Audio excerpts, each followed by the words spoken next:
गरीबी हो, गरीबी में मुस्कुराकर जीना भी तप है। बीमारी हो, हिम्मत से हंस करके बीमारी से लड़ना ये भी तप है। मेहमान की सेवा भी तप है। सत्संग सुनना भी तप है। गुरु को दान देना भी तप है। और भंडारा करना भी तप है। ये तपस्या करते रहो, करते रहो। अन्नदान भी करो।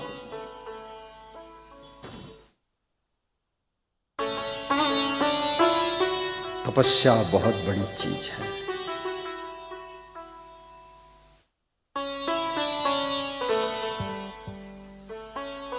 तपस्या से समस्या का अंत होता है। तप याद रखना, जिस घर में तपस्वी महिला रहती है उस घर में कभी दुख नहीं आता है। जिसका पति तपस्वी है, अरे कांटे भी फूल बन जाते हैं। मांस, मछली, अंडा, मुर्गा, शराब, बीड़ी, सिगरेट, गांजा, चरस, तंबाकू, गुटखा, पुड़िया का त्याग करना भी तप ही है। ये साधारण तप नहीं। कभी मांस मत खाना, मछली मत खाना, शाकाहारी बनना। और हिंदू सनातन संस्कृति के धर्म को समझना। ये भारत माता की गोद में जिसका जिसका जन्म हुआ है सौभाग्यशाली। भगवान राम धीरे धीरे शिवरी के आश्रम की ओर जा रहे हैं। याद रखना, पतंगा वहां जाता है जहां उजाला होता है, जहां दीपक जल रहा है, बल्ब जल रहा है, राड जल रहा है, हेलोजन जल रहा है। और भगवान वहीं जाते हैं जहां भक्ति का प्रकाश होता है। वहां भगवान भी धीरे धीरे खिंच कर चला जाता है।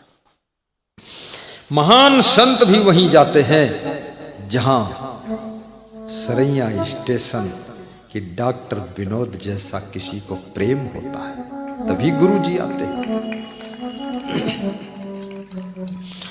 प्रेम भगवान को भी बांध देता है, प्रेम संत को बांध देता है, प्रेम गुरु को बांध देता है। प्रेम की ताकत को समझना, प्रेम में ही आज आप इतने हजारों लोग बैठे हुए हैं, ये प्रेम ही है। पोथी पढ़ी पढ़ी जगमुआ, पंडित हुआ न कोई। 2.5 अक्षर प्रेम का, पढ़े सो पंडित होय।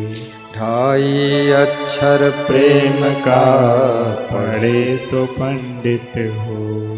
2.5 अक्षर प्रेम का, पढ़े सो पंडित होय।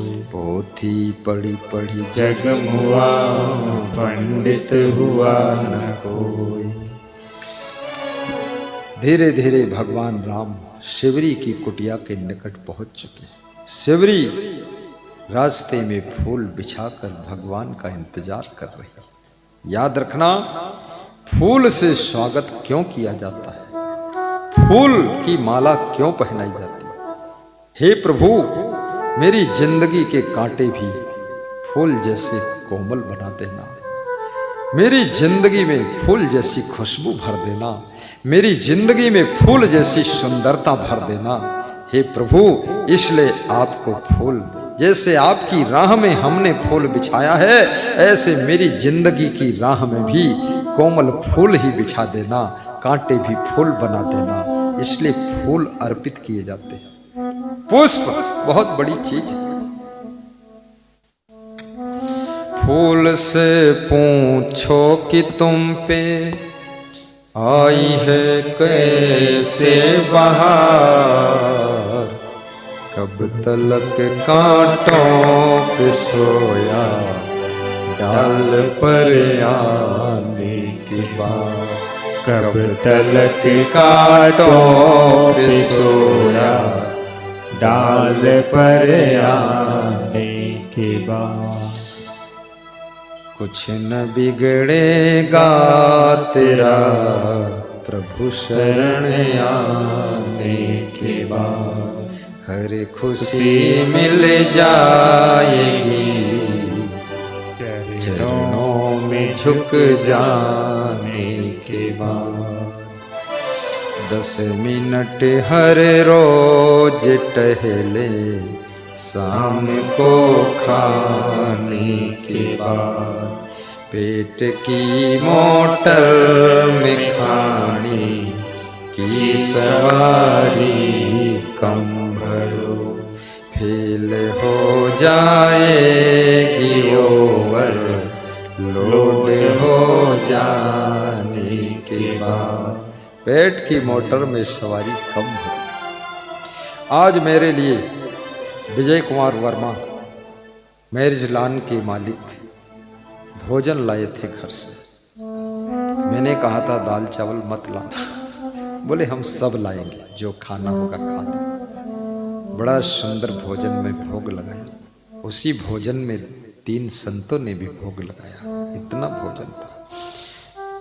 कल सुबह हमारे महान भक्त विनोद कुमार गुप्ता की ओर से पराठा और वही सब्जी आदि आया था, उसका भी भोग लगाया था। और सत्यनारायण गुप्ता की ओर से भी, गुरु तुम्हारी आधी रोटी का टुकड़ा पराठा थोड़ा खा ले तो समझ लो तुम्हारा अन्न कमाना बहुत बड़ा पुण्य कमाना हो जाता है। क्योंकि गुरु जो खाएगा उसके अंदर जो शक्ति बनेगी, उस शक्ति से करोड़ों लोगों में भक्ति बना देगा। वो उस भक्ति से सबको शांति मिलेगी, उस शांति के पुण्य से आपका जीवन धन्य हो जाएगा। इसलिए गुरु को खिला देना चाहिए। गुरु समान दाता नहीं, याचक शीश समान, 3 लोक की संपदा सो गुरु दीनी दान। गुरु समान दाता नहीं, याचक शेष समान, 3 लोक की संपदा सो गुरु देनी दान। गुरु हमारे इष्ट है, तन मन धन से रच, निज स्वरूप को बोध दे, कीन्ह्यो जीवन स्वच्छ। बंदो ध्याओ पूज गुरु, जहाँ तक मोह से हो, क्षमा देव तुम धन्य हो, जय जय जय गुरुदेव। भगवान श्री राम शिवरी के पास में पहुंच चुके। शिवरी बहुत खुश हुई। बुढ़ापा में भगवान का दर्शन हुआ, इसका क्या अर्थ है? 5 वर्ष की उम्र से भगवान का सुमिरन करने वाली शिवरी बुढ़ापे में दर्शन पा रही। याद रखना, जब तक भक्ति तुम्हारी बचकानी रहती है, जब तक भक्ति तुम्हारी जवान रहती है, तब तक भगवान का दर्शन नहीं होता। जब भक्ति बूढ़ी हो जाती यानी पक जाती है, तब प्रभु आकर दर्शन देते हैं। आपकी भक्ति पकनी चाहिए। बुढ़ापा का मतलब है पक गई। यही अर्थ है कि आपकी भक्ति जब पकेगी तब प्रभु का दर्शन हो जाएगा। जब संत का दर्शन हो जाए तो समझ लो अब दूसरी बार प्रभु का दर्शन होने वाला है। तब समझो महान संत का दर्शन हुआ। शिवरी हाथ जोड़कर कहती है, प्रभु केहि विधि स्तुति करऊं तुम्हारी, अधम जाति जड़ मति मैं भारी। अधम ते अधम अधम यति नारी, तेहि में मैं मति मंद गंवारी। मैं गंवार हूँ, अनपढ़ हूँ, अधम हूँ, अधम हूँ, अधम हूँ, स्त्री हूँ, पढ़ी लिखी नहीं हूँ। किस प्रकार से आपकी स्तुति करूँ, वंदना करूँ? कुछ श्लोक दोहा चौपाई मुझे याद ही नहीं है, क्या करूँ? केहि विधि स्तुति करूँ तुम्हारी, अधम जाति जड़ मति मैं भारी। जड़ बुद्धि हूँ, दिमाग भी नहीं है, कैसे आपकी वंदना करूँ? अधम जाति जड़ मति में भारी। और मेरी अधम जाति है, भीलिन जाति थी। देखिए शिवरी कहती मेरी अधम जाति। तो राम क्या कह रहे हैं? राम ने बहुत अच्छा जवाब दिया। भगवान कहते हैं, क्या कहा भगवान ने कि शिवरी जाति पाति कुल धर्म बड़ाई, धन बल परिजन गुण चतुराई। जाति पाति धन दौलत और ये धर्म वो धर्म, कौन धर्म? तो भगवान कहते हैं जाति पाति कुल धर्म बढ़ाई। कोई बड़े घर में पैदा हुआ या कौनी जाति में पैदा भा, कौनी पाति में पैदा भा, और धनवान है कोई निर्धन है, और धन बल परिजन गुण चतुराई, और बड़ा गुणवान है, बड़ा चतुर है, बड़ा होशियार, बड़ा बुद्धिमान, इंटेलिजेंस ब्रिलियंट। तो राम कहते हैं हमका उससे मतलब ही नहीं। हमारा प्रिय वो है कौन? जिसमें भक्ति है। भक्तिहीन नर सोहहि कैसे, बिनु जल बारिद देखिए जैसे। जैसे बिना जल के मेघ आते हैं, उमड़ घुमड़ के चले जाते हैं, एक बूंद पानी नहीं बरसाते हैं, उसी तरह से धन के बादल खूब उठे हैं, खूब बुद्धि, खूब डिग्री, खूब पढ़े लिखे, और खूब ऊंची जात या जात वा पात, और बड़ा अहंकार, लेकिन एक बूंद भक्ति नहीं टपक रही है। तो भगवान कहते हैं वो सब बेकार ही है।